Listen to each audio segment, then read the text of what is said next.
Welcome to Horsebytes, your go-to source for keeping up with the show jumping world. The countdown is on for Paris, and we saw the first big Nations Cup out of Rome in the beautiful Piazza de Siena. Major League Show Jumping kicked off their tour in Thunderbird this week with the first 5-star event, and Weischendorf and Macon Chaintre both boasted 4 stars. With the Olympics on the horizon, we're going to take a look at Team Ireland this week and see how they are shaping up. With more horse rider combinations competing on Senior Nations Cup teams than any other nation last year, the selections are vast. And with a shocking video released from the United States Equestrian Federation regarding safe sport, we're going to break down what it means and how the sport deals with misuse of power dynamics.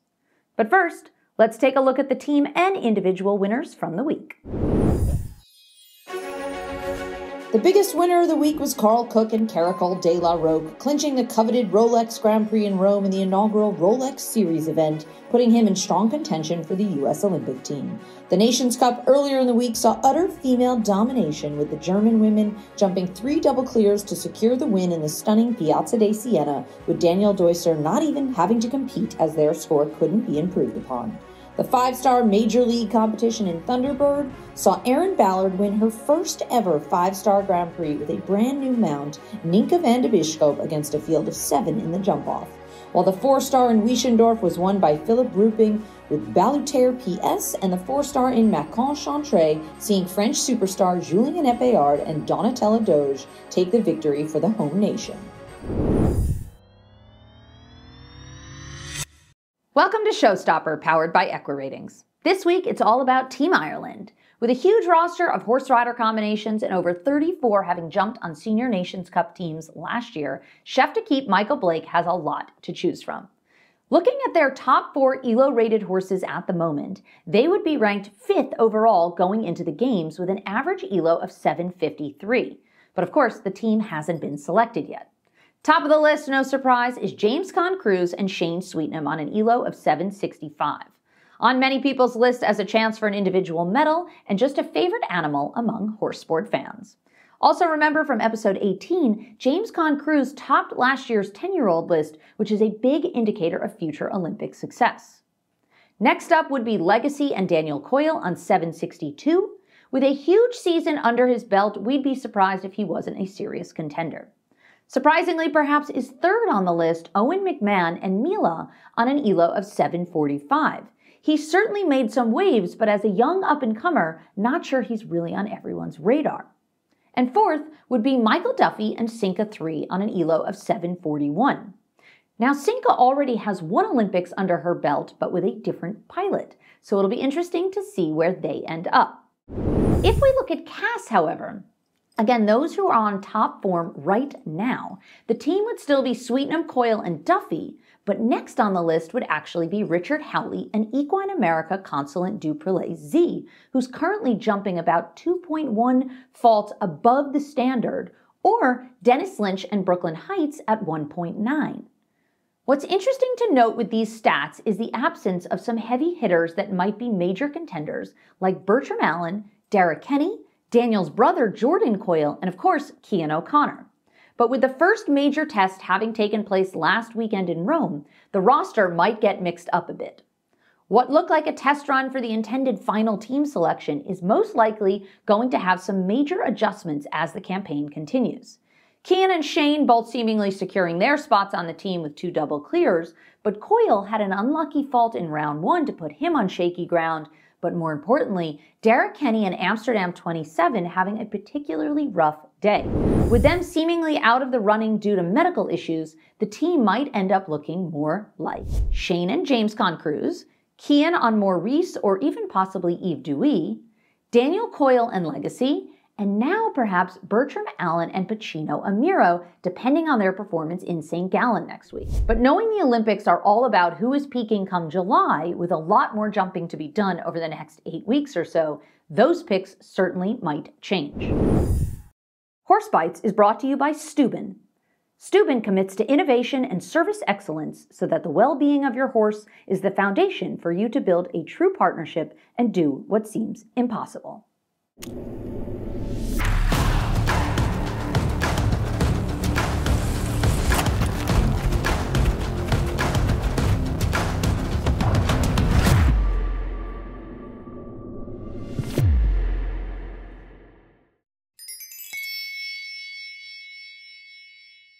This week on Weekly Wonder, we're talking about a brand new initiative U.S. Equestrian launched last week about safe sport.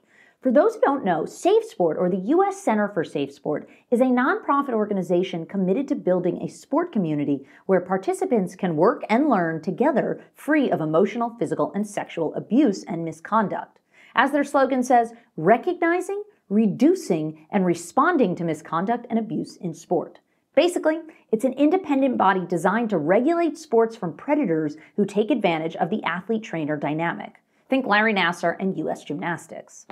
There have been a number of high-profile cases in recent years about equestrians who have either come forward as victims or trainers who have been severely punished for their abhorrent behavior. It's a very sensitive topic and one U.S. Equestrian has chosen to tackle head-on. Take a look at their recent PSA on the subject. Mom, you want to know why my trainer's texting me so much?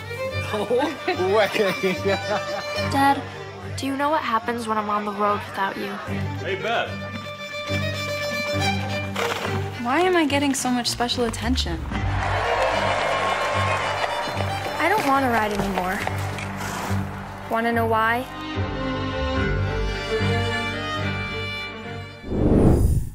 That's a very striking piece of content that certainly hits a nerve for many.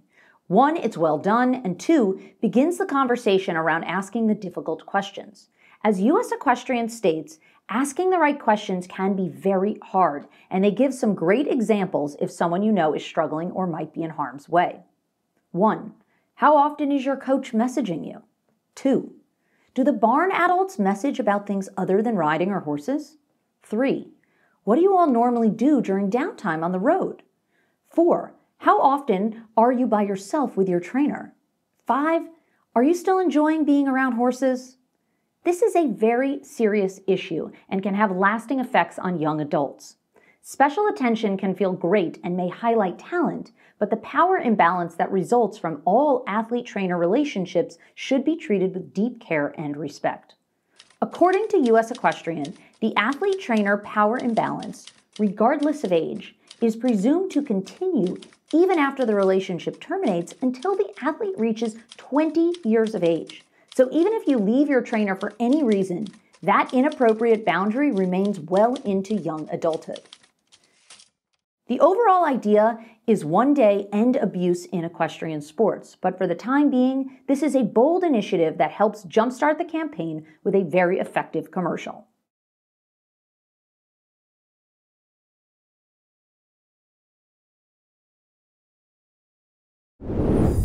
But now, let's take a look at the wildest moment from the week. It was a wild one this week. I was in Rome and I saw it happen in person. Lily Keenan in the Nations Cup. Jump number 1, hits it real hard behind. You can see it pop up in the cups. Let's see it again here. Tinks it, pops up in the cups. She jumped 7 more jumps around the course. And then as the next rider was walking past, it fell. Look at that. You can see it fall there. She's jumping the open water, but I even heard it fall. I don't even think she knew it had come down, but of course counts as 4 faults because you got to go through the timers, and anything that's not still standing counts as 4 faults.